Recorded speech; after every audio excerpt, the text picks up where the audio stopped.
Hiya folks, on this very same channel that you're watching right now, you can watch the first part of my talk with Stephen Batchelor that I did on February 6th of this year. I put it up as a video, and I cut the whole thing into 8 themed segments, so I'll put up one a day for the next 8 days probably, and you'll be able to look at those. And so for the next 8 days, maybe not every day, but anyway, you might have 2 videos of me every day for I don't know, at least a few days. Also, this Sunday, February 21st at 7 a.m. Pacific Time, 9 a.m. Central Time, I believe, I will be speaking online at the Cedar Rapids Zen Center, and you can go to their webpage, which is URL you'll see right below here, for further information. I think you have to email them to get the link, but anybody can join, so maybe we'll see you there.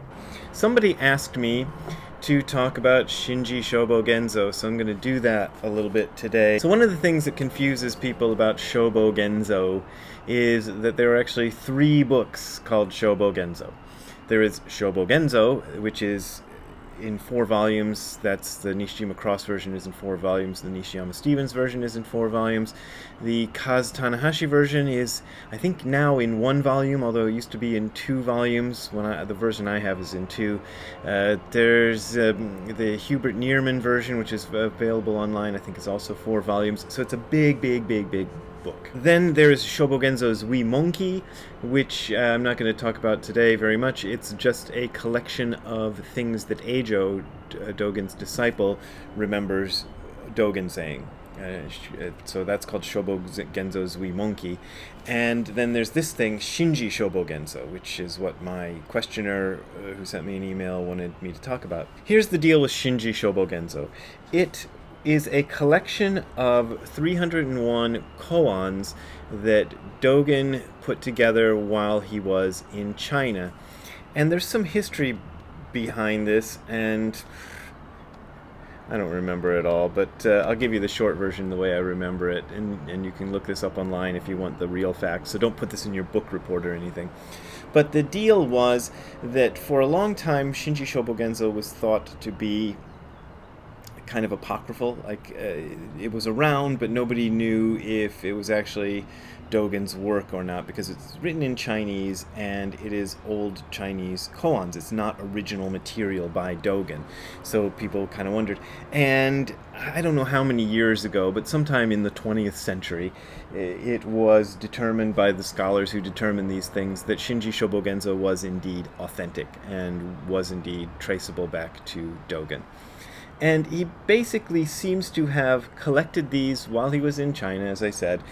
Probably wrote them down on scraps of paper whenever he heard them or came across them or whatever, and then used those koans as the basis for a lot of the chapters of Shobogenzo. This Shinji Shobogenzo that I'm holding right here by Gudo Nishijima, edited by Michael Letchford and Jeremy Pearson, is the first full English translation of Shinji Shobogenzo that was ever available, and now it is available again. I'm not sure, Mike Letchford or somebody associated with Mike made the efforts, and now you can get it as a downloadable ebook, and you can for Kindle or whatever ebook platform you like, and a printed book. For a long time this was hard to find and out of print, but now it's back. That was the first one. The second one that ever came out is this True Dharma Eye with commentary and verses by John Daido Loori. So John Daido Loori gets the big credit on this book, but the person who actually translated the koans is Kazuaki Tanahashi. There's some problems with this one, and the problems are mostly that, for one thing, even though this book came out later than this one, the people who wrote this one don't acknowledge that this one even exists. So they pretend that this one doesn't exist. That's kind of crummy, if you ask me. Yeah, so this came out in 2005, and this came out in 2003. So there's plenty of time for them to say, we saw the other one, and yeah, it exists. But they didn't. They chose to pretend it didn't exist. So that's one of my big problems with this one. My other problem with this one is more stylistic. Because Dogen only collected the koans and didn't write anything original in Shinji Shobogenzo, all you got, if you just were to translate it, would be a bunch of koans. But what Nishijima Roshi did is he prepared commentary for each of the koans. So it's very clear here. Here's the koan, here's the commentary. Now, John Daidolori is not quite as straightforward with what he did with his version. He presents it with the main, as if it's the Mumonkan. The Mumonkan, which is another koan collection, does this. It'll have the main case, a commentary by the Mumon, by Mr. Mumon who collected it, and then verses by Mr. Mumon who collected the koans. So what you get when you're looking at Mumonkan, and probably Hekigan Roku, the Blue Cliff record, I think it's like that too, is you get a whole bunch of, so all this stuff you'd be looking at is translations of ancient stuff, okay? That, I hope we're clear on that. But what you get in the John Daidolori version is, here's the ancient stuff, okay? Right up here, this little bit. And then the commentary, capping verse, and notes are all written in the 21st century by John Daidolori, but they're kind of written in a style that makes them sound kind of old, and if you were to pick this up and read it, if you read the introduction, you'll know that this is what's going on. If you're the kind of person who doesn't read introductions, you'll just think that Dogen wrote all this. But Dogen didn't write all this. He didn't write really any of it. I mean, he collected the koans, and then Daidolori commented on them. So, that's something you get, and it's okay. Maybe it's nitpicking. Maybe we all know that this is the commentary, but it just looks, it's written in this kind of ancient-y style, which makes you think, well, would tend to make one think that. Anyway, that's my nitpick. And the other is stylistic things. So I just happened to, as I was preparing to do this video, open this up to a random page, and I found a koan. And so I'm going to give you the koans in the way that Nishijima Roshi does it and that Daidolori does it. The other difference I should point out is that Kazuaki Tanahashi, instead of using the... Okay, this is linguistic stuff. The Japanese people pronounce Chinese characters differently from the way Chinese people pronounce them. So the Japanese language is written in part in Chinese characters, but when those Chinese characters appear in Japanese, they're pronounced differently from the way they're pronounced in Chinese. This means that when Japanese sources give a name of an ancient Chinese Zen master, often they're using those Japanese pronunciations. Well, when translating into English, it's become the style these days to just ignore that and put them in the Chinese pronunciations, which I understand the reasoning behind that. But Nishijima Roshi just left them in the Japanese pronunciation, so that's why you're going to get different names. But let's look at koan number 78. Dongshan's Where is the Fault? So right at the beginning, we've got a title here. Dogen didn't give these titles. He just gave them numbers. So that's not from Dogen. That's from Daidolori and Kazu Tanahashi. Main case. Dongshan Liangjie once visited head monastic Tai to have fruit with him and asked, "There is something that holds the sky above and the ground beneath. It is black as lacquer. It is always in activity but cannot be received with inactivity. Tell me, where is the fault?" The head monastic said, "The fault is activity." Dongshan shouted and then had the attendant take the fruit away. That's the koan. Clear as mud, as my grandma always used to say. There's Ziggy. He's clear as mud. He likes koans.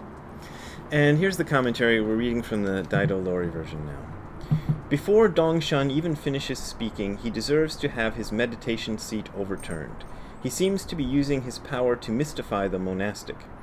Can all of you see his trap?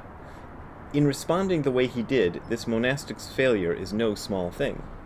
Although Dongshan's statement is correct, nonetheless it is biased, and although it is biased, it is complete. Seeing that the monastic missed this altogether, He makes one last feeble attempt to wake him. That's the commentary. And the capping verse goes, "Looking into the ancient mirror, form and reflection see each other. In an instant it is seen that you are not it, but it is clearly you."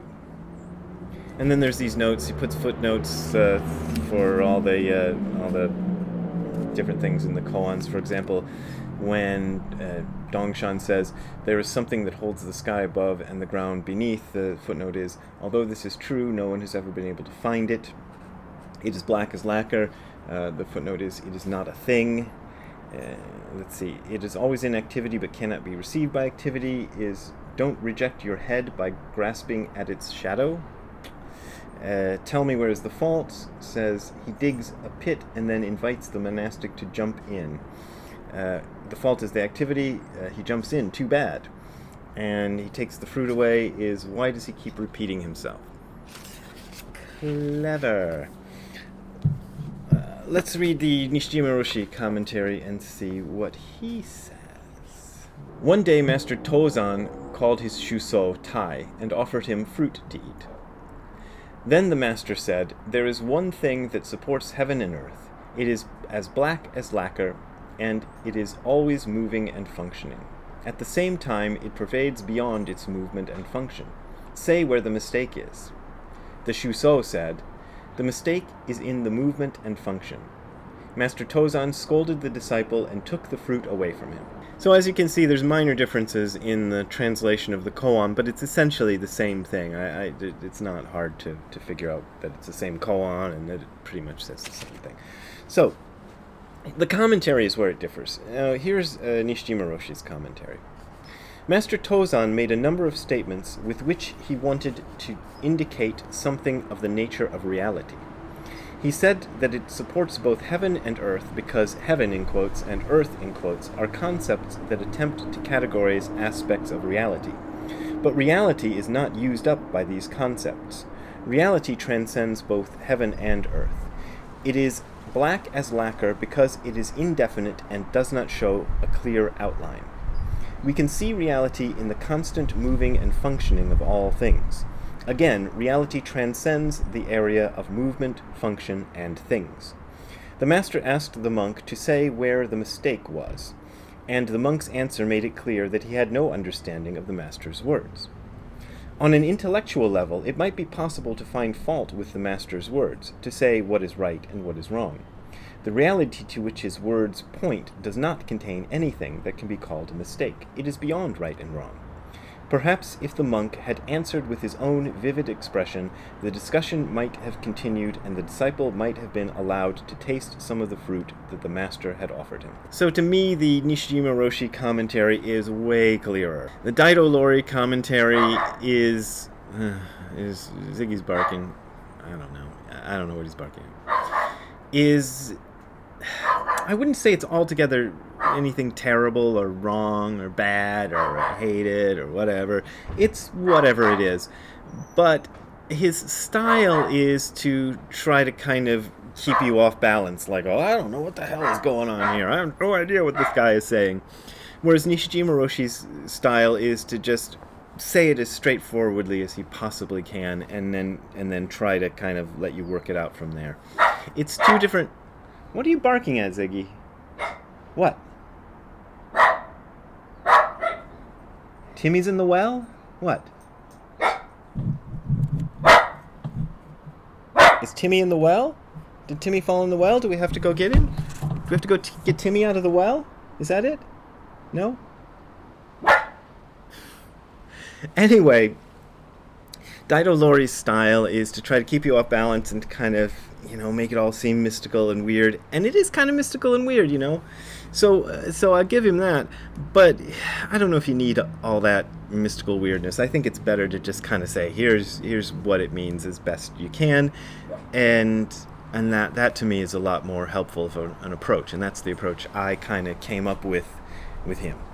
If you want to get more information on Shinji Shobogenzo, a real good source for that is this very difficult book with words like epistemology and ontology and soteriological and I don't know what else.